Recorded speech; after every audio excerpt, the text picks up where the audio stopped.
Depth of Quran YouTube চ্যানেলের সম্মানিত দর্শক শ্রোতাগণের প্রতি সালাম জানাচ্ছি। আসসালামু আলাইকুম রহমতুল্লাহি ওয়া বারাকাতুহু। আজকের তারিখটি হলো 21শে ফেব্রুয়ারি 2026 খ্রিস্টাব্দ, 8ই ফাল্গুন 1432 বাংলা সন বা বঙ্গাব্দ এবং বাংলাদেশে অনুষ্ঠিত হিজরি ক্যালেন্ডার মোতাবেক পবিত্র রমজান মাসের 3 তারিখ 1447 হিজরি। ডেপথ অফ কোরআন ইউটিউব চ্যানেলে আমরা পবিত্র কোরআন শরীফ থেকে তেলাওয়াত করি এবং বাংলা ভাষায় ও ইংরেজি ভাষায় আলাদা আলাদা পর্বে তার অর্থ উপস্থাপন করি।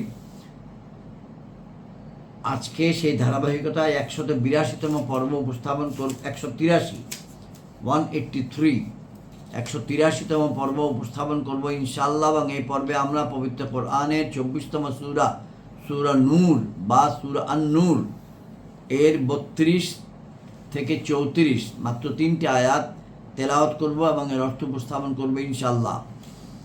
এই আয়াতগুলিতে যা আলোচনা হয়েছে সেটি আয়াত 27 থেকে আয়াত 31 পর্যন্ত যে আলোচনা ছিল তার একই ধারাবাহিকতায়। শুধুমাত্র ইউটিউবের দৈর্ঘ্য যেন এত বেশি না হয় যে আপনাদের কষ্ট হয়, তাই আমরা দুটি পর্বে ভাগ করে দিয়েছি। আজকের আলোচনা 183 পর্ব, 182তম পর্বের আলোচনারই বর্ধিত অংশ। এখন আমরা দরুদ শরীফ তেলাওয়াত করি। আল্লাহুম্মা সাল্লি আলা মুহাম্মাদ ওয়া আলা আলি মুহাম্মাদিন কামা সাল্লাইতা আলা ইব্রাহিম ওয়া আলা আলি ইব্রাহিম ইন্নাকা হামিদুম মাজিদ। আল্লাহুম্মা বারিক আলা মুহাম্মাদ ওয়া আলা আলি মুহাম্মাদিন কামা বারাকতা আলা ইব্রাহিম ওয়া আলা আলি ইব্রাহিম ইন্নাকা হামিদুম মাজিদ।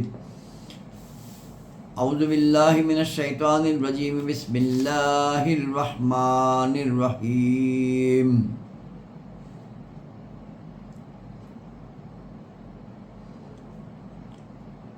وَأَنْكِحُوا الْأَيَامَ مِنْكُمْ وَالصَّالِحِينَ مِنْ عِبَادِكُمْ وَإِمَائِكُمْ إِنْ يَكُونُوا فُقَرَاءَ يُغْنِهِمُ اللَّهُ مِنْ فَضْلِهِ وَاللَّهُ وَاسِعٌ عَلِيمٌ وَلْيَسْتَعْفِفِ الَّذِينَ لَا يَجِدُونَ نِكَاحًا حَتَّى يُغْنِيَهُمُ اللَّهُ من فضله والذين يبتغون الكتاب مما ملكت أيمانكم فكاتبوهم إن علمتم فيهم خيرا وآتوهم مما لله الذي آتاكم ولا تكرهوا فتياتكم على البغاء إن أردنا تحصنا لتبتغوا أرض الحياة الدنيا ومن يكرههن فإن الله من بعد إكراههن غفور رحيم وَلَقَدْ أَنزَلْنَا إِلَيْكُمْ آيَاتٍ مُبَيِّنَاتٍ وَمَثَلًا مِنَ الَّذِينَ خَلَقُوا مِنْ قَبْلِكُمْ وَمَوْعِظَةً لِلْمُتَّقِينَ صدق الله المولانا العظيم وصدق رسوله النبي الكريم। আমরা এখন বাংলা অর্থ তেলাওয়াত করছি, বাংলা অর্থ উপস্থাপন করছি। এবং বিবাহ সম্পাদন করে দাও তোমাদের মধ্যে তাদেরই যারা বিবাহবিহীন রয়েছে, আর নিজেদের উপযুক্ত দাস এবং দাসীদেরও। যদি তারা অভাবগ্রস্ত হয় তবে আল্লাহ তাদেরকে অভাবমুক্ত করে দেবেন আপন অনুগ্রহ থেকে, এবং আল্লাহ প্রাচুর্যময় জ্ঞানী। ওয়াল্লাহু ওয়াসিউন আলিম।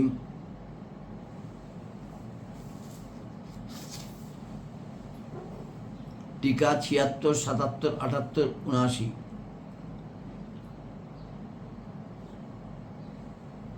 পুরুষ কিংবা নারী, কুমার কুমারী হোক কিংবা নাই হোক, এই নির্দেশ মুস্তাহাব নির্দেশক, তবে প্রয়োজনের সময় ওয়াজিব নির্দেশকও যদি জিনার আশঙ্কা হয়। বোঝা গেল যে কৃতদাসী ও কৃতদাস মনিবের অনুমতি ছাড়া বিবাহ করতে পারে না।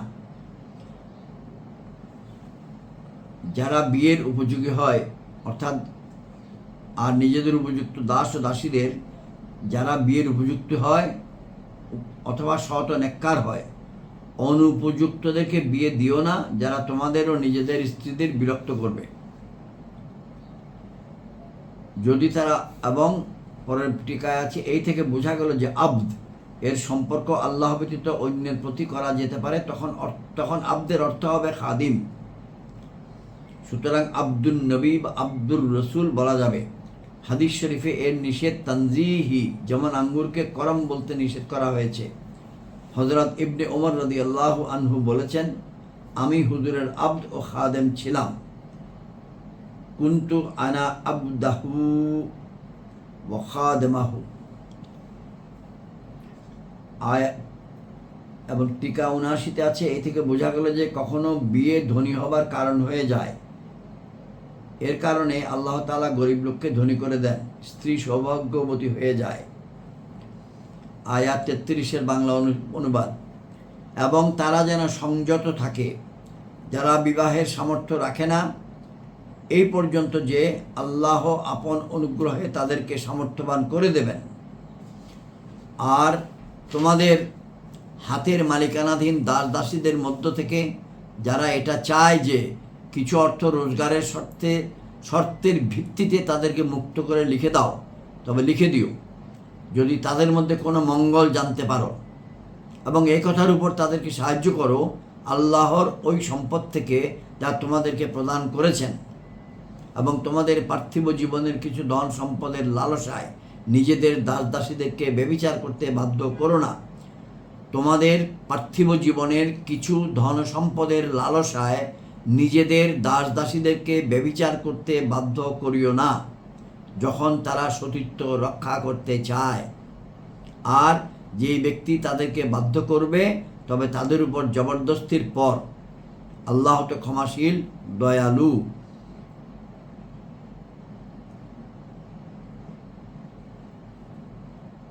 ফাইনাল্লাহা মিন বাদি ইকরাহিন্না গফুরুর রহিম। আয়াত ৩৪-এর বাংলা অর্থ। এবং নিশ্চয়ই আমি তোমাদের প্রতি সুস্পষ্ট আয়াতসমূহ অবতীর্ণ করেছি। আর এমন কিছু লোকের বিবরণ যারা তোমাদের পূর্বে গত হয়েছে, এবং ভীতি সম্পন্নদের জন্য উপদেশ। অর্থাৎ এখানে যে কথাগুলো এসেছে এগুলো বিয়ে সম্বন্ধে, সেজন্য টিকাগুলি পড়ে শোনাচ্ছি। আয়াত ৩৩-এ লেখা ছিল, ওয়াল ইয়াস্তাফি ফিল্লাযীনা লা ইয়াজিদুনা নিকাহান হাত্তা ইউগনিয়াহুমুল্লাহু মিন ফাদলিহি। এবং তারা যেন সংযত থাকে, যারা বিবাহের সামর্থ্য রাখে না, এই পর্যন্ত যে আল্লাহ আপন অনুগ্রহে তাদেরকে সামর্থ্যবান করে দেবেন। টিকা ৮১, এই থেকে ইঙ্গিতে বোঝা গেল যে মাত হারাম, বিশেষ শব্দ কমার মধ্যে মাত হারাম। কেননা নিঃস্ব গরিবকে ধৈর্য ধারণের নির্দেশ দেওয়া হয়েছে, মাতহার অনুমতি দেওয়া হয় নাই। এ কথাও বোঝা গেল যে মাত অর্থাৎ সাময়িক বিয়ে, মাত অর্থাৎ সাময়িক বিয়ে, অনেকে প্রচলিত বাংলায় আমরা বলি মুতা বিয়ে, মুতা বিবাহ। মাত অর্থাৎ সাময়িক বিয়ে যে কোনো অপারগতায় বৈধ নয়। মদ ও শুকর অসহনীয় ক্ষুধার অবস্থায় হালাল হলেও মাত তেমনই নয়, কেননা ওইখানে প্রাণনাশের আশঙ্কা থাকে, কিন্তু বিবি না থাকলে প্রাণ যায় না। এমত অবস্থায় রোজা রাখবে, রোজা রাখবে। কিছু লোক যারা মাথার অনুমতি দিয়েছেন সেটা ভুল বুঝে দিয়েছেন। টিকা ৮২, এ থেকে বোঝা গেল যে আদেশ কখনো মুস্তাহাব নির্দেশক হয়। মহান রব যেন আপন বান্দাদেরকে পরামর্শ দিচ্ছেন, কেননা মুকাতাব নির্দিষ্ট পরিমাণ অর্থ পরিশোধ করা সত্ত্বে আজাদ ঘোষিত কৃতদাস এ পরিণত করা ফরজ নয়, মুস্তাহাব। অর্থাৎ কৃতদাস যদি অর্থ দিয়ে মুক্তি চান সেই প্রসঙ্গে বলা হয়েছে। এখানে আয়াত একটি টিকা আছে যে যদি তাদের মধ্যে কোনো মঙ্গল জানতে পারো, তারা যদি কোনো রোজগারের শর্তের ভিত্তিতে তাদের মুক্তিও বলে লিখে দাও। এই আয়াত এই জায়গায় বলা হচ্ছে টিকা শানে নজুল। সাবিহ নামক এক কৃতদাস তার মুনিব হুয়ায়তা, তার মুনিবের নাম ছিল হুয়ায়তা, তার মুনিব হুয়ায়তার ইবনে আব্দুল ওজ্জার নিকট দরখাস্ত করল, আমাকে মুকাতাব করে দিন। তখন হুয়ায়তার ইবনে আব্দুল ওজ্জার অস্বীকার করলেন। এই প্রসঙ্গে এই আয়াত শরীফ অবতীর্ণ হয়েছে। এতে মুসলমানদেরকে পরামর্শ দেওয়া হয়েছে, যদি তোমরা মনে করো যে গোলাম অর্থাৎ তোমার নির্ধারিত পরিমাণ অর্থ পরিশোধ করে দেবে, তবে তাকে মুকাতাব করে দাও, এতে ক্ষতি নাই। আজকের আলোচনা আমরা এখানেই শেষ করছি। পর্ব নম্বর 183 এখানে শেষ হলো। আসসালামু আলাইকুম ওয়া রাহমাতুল্লাহি ওয়া বারাকাতুহু।